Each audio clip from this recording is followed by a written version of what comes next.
What I want to show you is how to tie a Stonefly imitation. So that's the end, how it looks. So we start with our bulbless hook using a size 12 shrimp hook TMC. So get your thread on, a couple of reps. Cut the excess. Go back the shank, and I like to go back about the first third of it. For the tail I'm using a stripped goose. 2 fibers is enough. Just make sure the length is by about 1/3 as your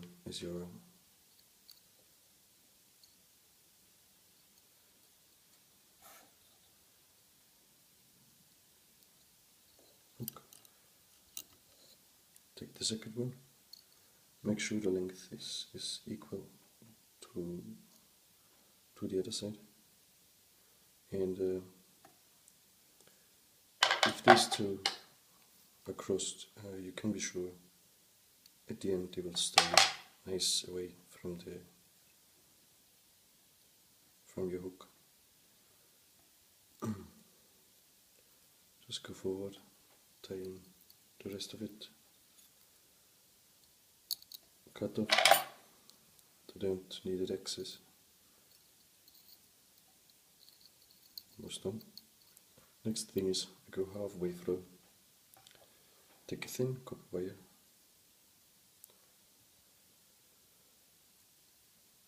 tie that one in, and I prefer to leave it on the top, because otherwise it will maybe deform my body of the flight.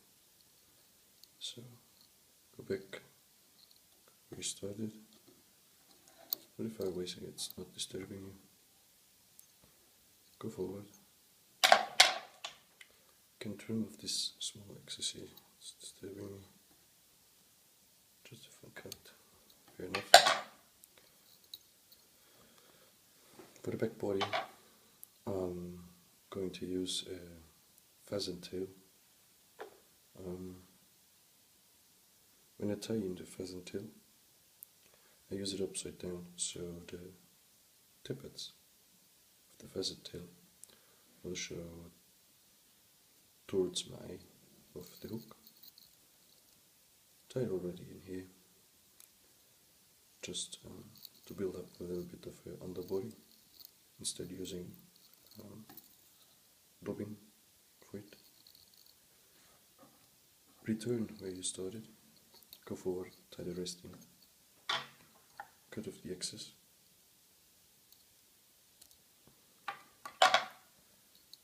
tie down. So almost our body is done with all stuff what we need. So to get a nice contrast between the bottom side and the top cover, I use a fine dubbing. You can use any dubbing you like, colorways as well, fine or ice dubbing or whatever. So we will start here on our bottom side. Nice tight wraps around it. Just make sure everything is tight and nice, so you don't have any loose parts standing outside. Next point is already, we take our pheasant tail, put it over the top, not too tight, fix it with 1 or 2 turns, and we have already this nice different contrast. Couple of wraps more, trim off the excess, tie down the rest. Now is already our wire coming in. So as I turn this way with my spool and my only thread, I use it in the opposite way. So make a nice and smooth couple of wraps around it to get these segments done on your fly. Take your time. Towards the front you can get a little bit bigger. Gives him a nice shape.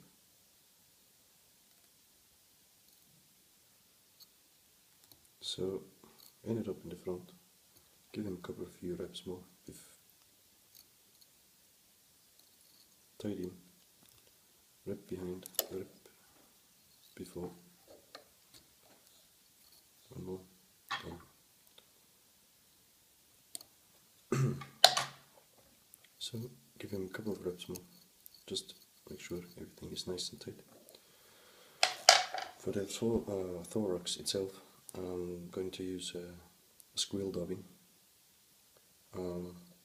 Why I'm using it is it has these fine heavy fibers in there, and at the end when we brush it out, it's a nice imitation for legs. So also I'm using a dark colored one. This is a slightly dark color green one. So give him a couple of rips backwards. Start, we finish our fly till the top. Make sure everything is on place where you want it.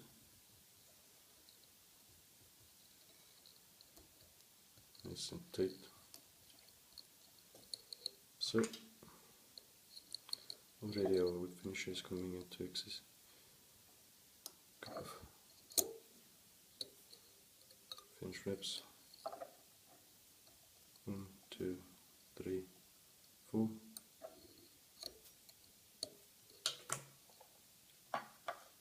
Cut off your thread.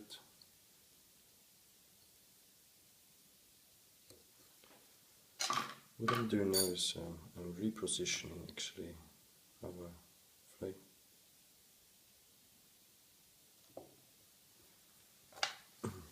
I'm using a brush, this is from CNF, but it's working quite well. So what I'm doing is start to brush out just on the sides, both sides, just in front where our thorax is, so we get the flat thorax on the top. Put everything down. There we go, the Stonefly, like I'm using it since years, and it's working quite well. Thanks for watching, have fun. If questions, just ask.